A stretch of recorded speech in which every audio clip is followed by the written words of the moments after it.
ఈ ఉగాది నుండి astrology plus law of attraction తో కొత్త జీవితాన్ని మొదలు పెట్టండి. వెంటనే జీకేఆర్ గురువు గారి పర్సనల్ అపాయింట్మెంట్ తీసుకోండి. నమస్తే, వెల్కమ్ టు సుమన్ టీవీ. నేను మీ సంజయ్. ఈరోజు రీసెంట్గానే యుఎస్ గవర్నమెంట్ ఒక అమెండ్మెంట్ తీసుకురావడం జరిగింది. అక్కడున్న విద్యాశాఖని పూర్తిగా తొలగిస్తున్నట్టు ఒక అమెండ్మెంట్ తీసుకురావడం జరిగింది. దీనివల్ల మన ఇండియన్ స్టూడెంట్స్కి ఏమన్నా నష్టం చేకూరే అవకాశం ఉందంటారా? అసలు ఇప్పటి నుంచి ఇమిగ్రేట్ అవ్వబోయే మన ఇండియన్ స్టూడెంట్స్కి ఎలాంటి అవకాశాలు ఉంటాయి, అండ్ అక్కడ ఏమన్నా వీళ్ళకి బెనిఫిట్స్ ఉన్నాయంటారా, అసలు నష్టాలు ఉన్నాయంటారా అనే విషయంపై తెలియజేయడానికి ఈరోజు మనతో పాటు ఉన్నారు immigration law consultant advocate Aditya Mallila గారు. సార్తో మాట్లాడి మరి కొన్ని విషయాలు తెలుసుకుందాం. నమస్తే సార్. నమస్తే అండి. సార్, మరి ట్రంప్ తీసుకున్న ఈ సంచలన నిర్ణయం వెనుక ఆంతర్యం ఏంటంటారు? అసలు దీనివల్ల మన ఇండియన్ గవర్నమెంట్ లేదా ఇండియన్ స్టూడెంట్స్ కి వచ్చే నష్టాలు ఏమైనా ఉన్నాయంటారా? ట్రంప్ ఏది తీసుకున్నా సంచలనంగానే తీసుకుంటాడు డెఫినెట్ గా. ఎందుకంటే ఆల్ దీస్ మంత్స్ మనం చూస్తున్నాం కదా క్లోజ్ గా అబ్జర్వ్ చేస్తే. సో ఆయన ఏది తీసుకున్నా కూడా వాళ్ళ ప్రజలకి అంటే లైక్ ఏంటంటే అక్కడ ఉన్న సిటిజన్స్ కి లేకపోతే అక్కడ ఉన్న పర్మనెంట్ రెసిడెంట్స్ కి లేకపోతే అక్కడ కంట్రీ పరంగా ఏవైతే బెనిఫిట్ అవుతాయి, కంట్రీని ఏ సేవ్ చేస్తాయో, ఫ్యూచర్ పరంగా కూడా ఫెడరల్ గవర్నమెంట్ మీద బర్డెన్ తగ్గిస్తాయో వాటి పరంగా డెసిషన్స్ అనేది తీసుకోవడం జరుగుతుంది. మనం ఆల్రెడీ డాజ్ అని చెప్పి డిపార్ట్మెంట్ ఆఫ్ గవర్నమెంట్ ఎఫిషియన్సీకి related which is like taken care by Elon Musk, Tesla owner ఎవరైతే ఉన్నారో ఆయన ఈ డౌన్ సైజింగ్ అనేది మొదలెట్టారు. ఎంప్లాయీస్ పరంగా కానీ డిపార్ట్మెంట్స్ పరంగా కానీ. అంటే మనకి ఎలా అయితే ఇప్పుడు కొన్ని గవర్నమెంట్స్ ఇండియాలో పవర్లోకి వచ్చాక ఎంప్లాయీస్ని అక్కర్లేదు, ఎక్కువ మంది ఉన్నారు, సో డబ్బులు ఎక్కువ ఖర్చు అవుతున్నాయి అనేది డౌన్ సైజ్ ఎలా అయితే డిపార్ట్మెంట్లో చేస్తున్నారో సిమిలర్గా అక్కడ కూడా వాళ్ళు డౌన్ సైజ్ చేస్తున్నారు. ఓకే, ఎందుకు డౌన్ సైజ్ చేస్తున్నారంటే ఇదంతా కూడా వాళ్ళు ప్రొడక్టివిటీ ఎఫిషియన్సీ కోసం చూస్తారు. అంటే సో అక్కడ ఒట్టి మ్యాన్ పవర్ వాళ్ళకి నిజంగా వర్క్ లేకుండా, లేకపోతే ఒక మనిషి చేసే వర్క్ లైక్ లెట్సే ఎక్కువ చేయాలనుకోండి, 10 మంది ఉన్నారనుకోండి ఒక మనిషి చేసే వర్క్ దగ్గర, అది ఉపయోగం లేదు కదా. అందుకని డౌన్ సైజ్ చేయడానికి చూస్తున్నారు. సో దీన్ని ఏ పరివ్యూలో చూడాలి అంటే డెఫినెట్గా మన స్టూడెంట్స్ అందరూ ఇప్పుడే యుఎస్ వెళ్ళడానికి ప్యానిక్ అవుతున్నారు. వాళ్ళు ఏంటంటే దీన్ని కూడా బిగ్ పిక్చర్ లో చూస్తే వాళ్ళు కూడా ప్యానిక్ అయిపోయే సిచ్యువేషన్ ఉంది. ఇప్పుడు కంగారు పడతారు. ఎడ్యుకేషన్ డిపార్ట్మెంట్ కి అలా జరుగుతుంది అంటే వాళ్ళు ఏమనుకుంటారంటే ఇక్కడ పేరెంట్స్ సరే ఇప్పుడు ట్రంప్ వచ్చాడు బాబా ఇప్పుడు వెళ్తే ఏమైద్దో ఏంటో మనకి ఎందుకులే అనుకుంటూ ఉంటారు. చూడండి, మీకు బ్యాచిలర్స్కి వెళ్ళే వాళ్ళు కూడా వాళ్ళకి 4 years కోర్స్ అండర్ గ్రాడ్కి వెళ్ళే వాళ్ళు వచ్చేసరికి ఇంకా థింగ్స్ స్ట్రీమ్ లైన్ అయిపోయి డిఫరెంట్గా ఉంటుంది. మాస్టర్స్కి వెళ్ళే వాళ్ళు కూడా ఒక 2 years ప్లస్ వాళ్ళకి ఓపీటీ ఆప్షన్ ఒక 2 to 3 years ఉంటుంది. ఓకే, సో మరి అంటే ఏంటి, అప్పటికి కండిషన్స్ విల్ బి డిఫరెంట్ డెఫినెట్గా. ఇది ఒక సైక్లిక్ ప్రాసెస్. ఇప్పుడు కొంతమంది పవర్లోకి వచ్చినప్పుడు ఒక్కొక్కరిది మెజర్స్, ఒక్కొక్కరి రిఫార్మ్స్ ఒక రకంగా ఉంటాయి. ఈయన కొంచెం అగ్రెసివ్గా ఉన్నాయి. అంటే సార్ బాగా అగ్రెసివ్గా ఉన్నాయి, కొంచెం కాదు. ఎగ్జాక్ట్లీ ఇప్పుడు ఎలాంటి గవర్నమెంట్స్ కానీ ఏమన్నా నిర్ణయం తీసుకున్నప్పుడు ఒక నిజంగా వాళ్ళ శాలరీలు జీతాలు గవర్నమెంట్కి బర్డెన్ అయినప్పుడు వాళ్ళ జాబ్స్ని తగ్గించడం కానీ ఉన్న వాళ్ళు కొంతమందిని కట్ చేయడం కానీ జరుగుతుంది. కానీ ఇక్కడ చూసుకుంటే ఒక విద్యాశాఖనే తీసేయడం అనేది జరుగుతుంది. దీనివల్ల మనకి వచ్చిన నష్టం లేదంటారు అసలు కంప్లీట్గా? ఇప్పుడు ఏదైతే తీసేద్దాం అనుకుంటున్నారో గవర్నమెంట్, ఇప్పుడు గవర్నమెంట్ జాబ్స్ తీసేస్తా అంటే కూడా ఎవరు ఊరుకోరు కదా. State government jobs, central government jobs తీసేయాలి అంటే పర్టికులర్ అమౌంట్ ఆఫ్ రీజన్ చూపించాలి. రీజన్ చూపించకపోతే ప్రతి ఒక్కరు కోర్టుకు వెళ్తారు, ఛాలెంజ్ చేస్తారు. వాళ్ళకి ఏంటంటే కాన్స్టిట్యూషన్ పరంగా ఫండమెంటల్ రైట్స్ ఉంటాయి, అలానే బిల్ ఆఫ్ రైట్స్ ఉంటాయి. ఎందుకంటే వాళ్ళ ఎంప్లాయ్మెంట్ అంటే రైట్ టు లైఫ్నే ఎఫెక్ట్ చేసినట్టు. బట్ వీళ్ళు ఏంటంటే దానికి జస్టిఫై చేయడానికి చూస్తున్నారు. ఏమని ఫస్ట్ ఆప్షన్ కూడా ఇచ్చారు, మీరు వాలంటీర్గా మీరు మీ జాబ్స్ని కనుక మీరే వాలంటీర్గా రిటైర్ అయిపోతే మేము ఇంత డబ్బులు ఇస్తాము ఇన్ ఫ్రంట్. మీకు తెలుసు కదా ప్రాక్టికల్ సిచ్యువేషన్, చాలా డిపార్ట్మెంట్స్, ఇది ఒక్కటే కాదు. సో కొంతమంది కోర్టుకు కూడా వెళ్ళారు. ఎందుకంటే వాళ్ళకి ఏంటంటే ఈ రకంగా తీయటం ఇష్టం లేదు. కోర్టు కూడా ఏంటంటే మీరు స్టాటిస్టిక్స్ అవన్నీ కూడా మాకు ఇవ్వండి, ఏ ప్రాతిపదిక మీద మీరు చెప్తున్నారు ఏంటి అన్నదానికి, మరి ఆల్రెడీ ఉన్న వాళ్ళకి ఏంటి అన్న దాని పరంగా, లైవ్లీహుడ్ పరంగా. అయితే మీరు డిపార్ట్మెంట్ ఆఫ్ ఎడ్యుకేషన్ ఏదైతే ఉందో అది ఫెడరల్ గవర్నమెంట్ లెవెల్లో ఉంది. బట్ మనకి ఏంటంటే కాన్స్టిట్యూషన్ గురించి మనం మాట్లాడుకోవాలి కదా. కాన్స్టిట్యూషన్ ఏం చెప్తుంది ఏంటని మాట్లాడుకోవాలి. ఆబ్వియస్గా ఏంటంటే department of education federal government related. ఇది కాంగ్రెస్ ద్వారానే పాస్ అయింది. కాంగ్రెస్ అంటే వాళ్ళకి ఏంటంటే పార్లమెంట్లో ఎలా అయితే బిల్ పాస్ అయిందో అలానే పాస్ అయింది. సో దీన్ని తీసేయాలన్నా కూడా దానికి లీగల్ ప్రొవిజన్స్ ఉంటాయి. సో మరి ఎనాక్టెడ్ లా ఉంటుంది. అది ట్రంప్కి కూడా తెలుసు, ఆయన కూడా చెప్పాడు. ఆయన ఏమన్నాడు అంటే దీన్ని కాంగ్రెస్ కావాలి, బట్ నాకు తప్పట్లేదు. ఎందుకు తప్పట్లేదు అంటే దీనివల్ల వాళ్ళకి ఒక $250 to $300 బిలియన్ వరకు వాళ్ళు భారం పడుతుంది మాకు. మరి భారం పడుతున్నప్పుడు మేము తగ్గించుకోవాలి. మోర్ వాళ్ళు ఏం జస్టిఫై చేస్తున్నారు అంటే ఇప్పుడు ఈ department of education federal government related అనేది 1980లోనే వచ్చింది. మళ్ళీ వాళ్ళు ఏం చెప్తున్నారు, స్టేట్కి రిలేటెడ్ ఏవైతే ఉన్నాయో ఎడ్యుకేషన్ డిపార్ట్మెంట్ పరంగా, లైక్ మనకి అక్కడ యూనివర్సిటీస్ ఉంటాయి, public universities, private universities, colleges, community colleges ఇలా ఉంటాయి కదా. ఎక్కువ స్టేటే కేర్ తీసుకుంటుంది, ఫెడరల్ గవర్నమెంట్ ఒక అవసరం ఉండట్లేదు దీంట్లో ఇన్వాల్వ్ అవటానికి. లేకపోతే ఒక ప్రైవేటైజేషన్ పరంగా చూసుకుందాం అంటే మన స్టేట్ ఎక్కడ ఇన్వాల్వ్ అవ్వాలి, ఎక్కడ ఇన్వాల్వ్ అవ్వకూడదు అన్న దగ్గర ఒక పర్టికులర్ ఆస్పెక్ట్ దగ్గర ఇన్వాల్వ్మెంట్ ఏదైతే ఉందో బర్డెన్ అనేది ఎక్కువ ప్రయారిటీగా ఉంది. ఆ ఇన్వాల్వ్మెంట్ పరంగా చూసుకుంటే స్టేట్స్ వాళ్ళు కేర్ తీసుకోగలవు. ఇప్పుడు కాన్స్టిట్యూషన్ కూడా ఏం చెప్తుందంటే ఇది స్టేట్స్ తీసుకోగలిగే పరిస్థితి ఉంటే స్టేట్స్కి అప్పచెప్పేసి ఇబ్బంది ఏం లేదని చెప్తాను. అంటే పర్టికులర్గా ఫెడరలే తీసుకోవాలని ఏం లేదు. బట్ ఏంటి ఫెడరల్ దాన్ని సూపర్వైజ్ చేయడానికి డెఫినెట్గా ఒక డిపార్ట్మెంట్ ఉండాలి, సెంట్రల్ డిపార్ట్మెంట్. బట్ వీళ్ళు ఏమన్నారు, అది బాగా బర్డెన్గా మారుతుంది, ప్రజల మీద బర్డెన్ పడే బదులు స్టేట్స్ కేర్ తీసుకుంటాయి కదా.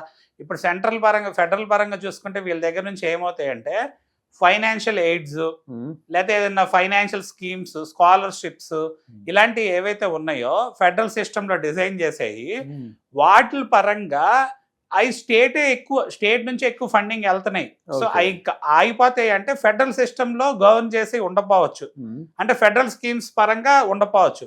అవి కూడా ఏంటంటే ఇప్పుడు ఏదైతే ట్యాక్స్ కడుతున్నారో వాటిల్లో స్టేట్ గవర్నమెంట్ పరంగా వచ్చే డబ్బులు ఎడ్యుకేషన్ కి ఉంటాయి కదా, అవి స్టేట్స్ పరంగా 50 states కి డివైడ్ అయిపోతాయి. మరి ఏవైతే స్కీమ్స్ లేకపోతే ఏవైతే స్కాలర్షిప్స్, వేవియర్స్ ఈ డిజైన్ చేస్తున్నారో మెరిట్ బేస్డ్ మీద కానీ లేకపోతే స్పోర్ట్స్ బేస్డ్ కానీ ఇలాంటివన్నీ కూడా స్టేట్ని కేర్ తీసుకోమని చెప్పడం జరుగుతుంది. సో స్టేట్ ఏంటంటే ఒక పర్టికులర్ గైడ్ లైన్స్ యూనివర్సిటీస్కి వాటికి ఏంటంటే సపరేట్ గైడ్ లైన్స్ ఉంటాయి. సో ఏంటి లీగల్ పర్స్పెక్టివ్లో కూడా వాటికి పర్టికులర్ డిఫరెంట్ ఫ్రేమ్ వర్క్ ఉంటుంది. ఆ ఫ్రేమ్ వర్క్ పరంగా చూసుకుంటే మోస్ట్ లైక్ ఒక 70 to 80% or 80 to 90% funding state funding నుంచే వస్తుంది అనమాట. ఇంకా మనం చూసుకుంటే యుఎస్లో ఎలా ఉంటుందంటే మనం బిజినెస్ పీపుల్ లేకపోతే మల్టీ మిలియనర్స్ ఎవరైతే ఉన్నారో వాళ్ళు చదువుకున్న వాళ్ళ అలుమ్నై అనుకోండి, వాళ్ళు చదువుకున్న కాలేజెస్కి, యూనివర్సిటీస్కి, లేకపోతే స్కూల్స్కి, అలాంటి లేకపోతే డిస్ట్రిక్ట్లో ఉన్న స్కూల్స్కి వీటికి డొనేట్ చేసేస్తూ ఉంటారు. సో అప్పుడు వాళ్ళకి ఫండింగ్ వస్తుంది. అంతింగ్ సార్, ఇప్పుడు గవర్నమెంట్ ఇంత ఆలోచిస్తుంది కదా, అక్కడ యుఎస్ గవర్నమెంట్ కానీ ట్రంప్ కానీ ఇంత ఆలోచిస్తున్నారు, మాకు ఇన్ని డాలర్స్ బర్డెన్ అవుతుంది కాబట్టి మేము ఒక సంస్థ అంటే ఒక డిపార్ట్మెంట్ని తీసేస్తున్నాం అని చెప్పేసి అనుకున్నాను. ఇంత నిర్ణయానికి వచ్చినప్పుడు మన ఇమిగ్రేట్ అయిన స్టూడెంట్స్ స్కాలర్షిప్స్ కానీ వాళ్ళకి ఇచ్చే ఫీజు రాయితీలు కానీ వాళ్ళకి బర్డెన్ అనుకోదా? అంటే అవి ఒకవేళ బర్డెన్ అనుకున్నాం అవి కూడా తొలగించే అవకాశం ఉందంటారా? సో చూడండి, ఇప్పుడు వీటి గురించి ఇంకేమేమి యాక్షన్స్ తీసుకున్నారని ఫర్దర్గా వస్తుంది. ఇంకా ఇప్పుడు ఏంటంటే జస్ట్ చెప్పడం జరిగింది.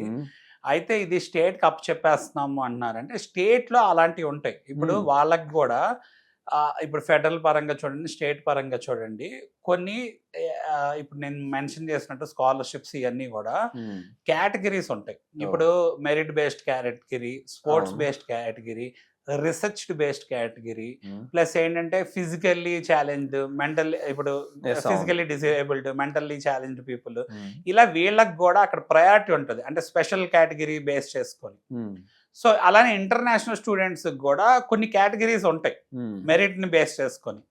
లేకపోతే డిపార్ట్మెంట్ లో కూడా మన వాళ్ళు వెళ్ళే వాళ్ళు రీసెర్చ్ అసిస్టెంట్షిప్, టీచింగ్ అసిస్టెంట్షిప్స్, ఇలా ప్రొఫెసర్ దగ్గర కానీ డిపార్ట్మెంట్ పరంగా ఫండింగ్ వచ్చేటట్టు ఉంటుంది. వాటిల్లో ఏంటంటే ఇప్పుడు వీళ్ళు చెప్తాను లెక్క ఏంటంటే 70 to 80% ఆర్ అప్ టు 90% కూడా స్టేట్స్ నుంచే వస్తున్నాయి. ఫెడరల్ స్పాన్సర్డ్ స్కీమ్స్ చాలా ఒక 10-15% ఉంది. ఆ డిపార్ట్మెంట్ తీసేయటం వల్ల మానిటరింగ్ అనేది స్టేట్స్ మీదకి వెళ్ళిపోతుంది, స్టేట్సే మానిటర్ చేసుకోవాలి తప్పితే ఫెడరల్ గవర్నమెంట్ దాంట్లో అంటే ఇది ఒక ఎక్స్ట్రా బర్డెన్. ప్లస్ ఏంటంటే ఈ ఎక్స్ట్రా బర్డెన్ వల్ల వాళ్ళకి ఎక్కువ డబ్బులు లైక్ లెట్స్ ఇందాక చెప్పినట్టు $250 to $300 billion or more, 5,000 employees ఉన్నారు ఈ డిపార్ట్మెంట్. ఆ 5,000 ఎంప్లాయీస్ కి మరి డబ్బులు కట్టాలిగా ఫెడరల్ గవర్నమెంట్. నీకు ఏమి పని లేకుండా ఎవరు ఊరికే కట్టరు. ఇనఫ్ అమౌంట్ ఆఫ్ పని దానికి ఉంటేనే వాళ్ళు ఆ డిపార్ట్మెంట్ రన్ చేస్తారు. అందుట్లో ఇప్పుడు ఎలా అయిపోయింది అంటే ఈ ఆర్టిఫిషియల్ ఇంటెలిజెన్స్ ఇవన్నీ వచ్చినాక వాళ్ళు అప్డేటెడ్ గా ఉండాలని చూస్తున్నారు. అంటే ఏంటంటే వాళ్ళ పని ఎలా చేసుకోగలచ్చు. అంటే లైక్ లెట్స్ ఒక సిస్టమ్ ద్వారా, ఒక ఆర్టిఫిషియల్ ఇంటెలిజెన్స్ ద్వారా అవనండి, లేకపోతే ఒక సిస్టమేటిక్ వే ఏదన్నా ఉందనుకోండి, దాంట్లో అంటే పనులు జరిగిపోతాయి ఆటోమేటిక్ గా. మనకి కొన్నిసార్లు ఏంటంటే కొన్ని యాప్స్ ద్వారా ఎలా అయితే పనులు అయిపోతాయో, లేకపోతే మనకి ఇంటర్నెట్ యూసేజ్ ద్వారా కొన్ని పనులు ఎలా అయితే అవుతున్నాయో, అక్కడ మనుషులతో అవసరం ఉండకపోవచ్చు. వాళ్ళు చెప్తుంది కూడా అదే, వాళ్ళు అదే ప్రొజెక్ట్ చేస్తున్నారు అనమాట. వాళ్ళ ఉద్దేశం ఏంటి అంటే బర్డెన్ ఎక్కువ అయిపోతుంది కాబట్టి అది మా ఫస్ట్ ప్రయారిటీ, అది తగ్గియాలి. ఎందుకంటే అమెరికా కూడా రెసెషన్ లో ఉంది, లేదా ఇప్పుడు మన మార్కెట్ చూసుకున్నా కంప్లీట్ ఇన్ఫ్లేషన్ స్టేజ్ అలా ఉందన్నమాట. సో మరి వీళ్ళు వెనకబడిపోతారు అనేది వీళ్ళకి ఆల్రెడీ ఇన్సెక్యూరిటీ క్రియేట్ అయింది. జాబ్స్ పరంగా, లే ఆఫ్స్ పరంగా చూడండి మీరు, లేకపోతే టెక్నాలజీ పరంగా చూడండి, మ్యానుఫ్యాక్చరింగ్ ఇండస్ట్రీ సెక్టర్ పరంగా అవునండి, లేకపోతే imposing of taxes like imports exports మీద అవునండి, ఇలాంటి వాటిలన్నింటి మీద కూడా అగ్రెసివ్ డెసిషన్స్ తీసుకున్నారు కదా. ఎగ్జాక్ట్లీ. అయితే ప్రజెంట్ అయితే మాత్రం ఇప్పుడున్న స్టూడెంట్స్ కానీ వెళ్ళబోయే స్టూడెంట్స్ కానీ ఎలాంటి నష్టాలు జరిగే అవకాశం లేదంటారు? సో ఒక్కటి అండి, అంటే నష్టము పరంగా మనం చూస్తే ఇప్పుడు బ్యాంక్స్ మీద ఒకసారి డిపెండ్ అవుతారు మన వాళ్ళు. ఆల్రెడీ పానిక్ అయి ఉన్నారు, ట్రంప్ వచ్చాడు కదా ఇప్పుడు వెళ్ళాలా లేదని డైలమాలో ఉంటారు. బ్యాంక్స్ మీద ఎడ్యుకేషన్ లోన్ కి డిపెండ్ అయ్యే వాళ్ళు ఏంటంటే ఒకసారి వీళ్ళు వెయిట్ అండ్ సీ, ఎందుకంటే అక్కడ డిపార్ట్మెంట్ ఆఫ్ ఎడ్యుకేషన్ తీస్తారు కదా.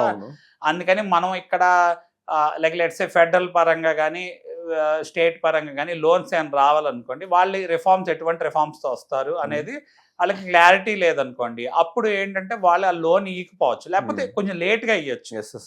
అక్కడ ఏదైనా ఇబ్బంది అయితే అవ్వచ్చు. బట్ ఏంటంటే వీళ్ళు క్లియర్ కట్గా ఏదైతే యూనివర్సిటీకి వెళ్తున్నారో, లైక్ లెట్స్ ఇప్పుడు స్టేట్కి లాస్ ఏదైనా వేరీ అయినాయి అనుకోండి యూనివర్సిటీ నార్మ్స్ పరంగా, అది ఇంకా వాళ్ళ మీద వదిలేశారు కదా. ఇప్పుడు స్టూడెంట్స్ కూడా అడ్వాంటేజ్ ఏంటి అంటే, లైక్ లెట్స్ ఏ యూనివర్సిటీకి వెళ్తే వాళ్ళకి ఏమి అడ్వాంటేజెస్ అవుతాయి, వాళ్ళకి ప్రోస్ ఏంటి, లేదా ఈ యూనివర్సిటీకి వెళ్తే కాన్స్ ఏంటి అనేది ఎక్కువ వ్యాలిడేట్ చేసుకునే అవకాశం ఉంటుంది. అంటే కొన్ని యూనివర్సిటీస్ లో ఈ ప్రివిలేజెస్ ఉన్నాయి అనుకోండి, పర్టికులర్ స్టేట్ కి రిలేటెడ్ అప్ చెప్పేశారు కాబట్టి స్టూడెంట్స్ కూడా ఆబ్వియస్లీ ఏం చేస్తారు, ఆ యూనివర్సిటీస్ ని చూస్ చేసుకుంటారు. మనం EB-5 వీసాలో కూడా చెప్పుకున్నాం కదా, ఈ గ్రీన్ కార్డ్ హోల్డర్స్ కి ఎడ్యుకేషనల్ బెనిఫిట్స్ ఉంటాయని. ఫారెన్ ఫీజు అంటే లైక్ ఇంటర్నేషనల్ ఫీ అనేది ఆబ్వియస్లీ తక్కువ ఉంటుంది.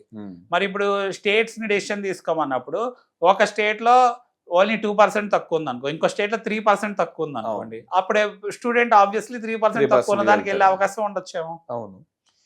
ఇప్పుడు కూడా ఎగ్జిస్టింగ్ యుఎస్ లో కూడా ఆల్వేస్ ఏంటంటే federal laws and state laws. ఎక్కడైనా మనకి కాన్స్టిట్యూషన్ పరంగా ఏంటంటే కొంత రిలాక్సేషన్ ఉంటుంది. స్టేట్ పరంగా, యూనివర్సిటీస్ పరంగా, ప్రైవేట్ యూనివర్సిటీస్ పరంగా, లేకపోతే వాటి పరంగా వాళ్ళ డెసిషన్స్ వాళ్ళు తీసుకోవచ్చు.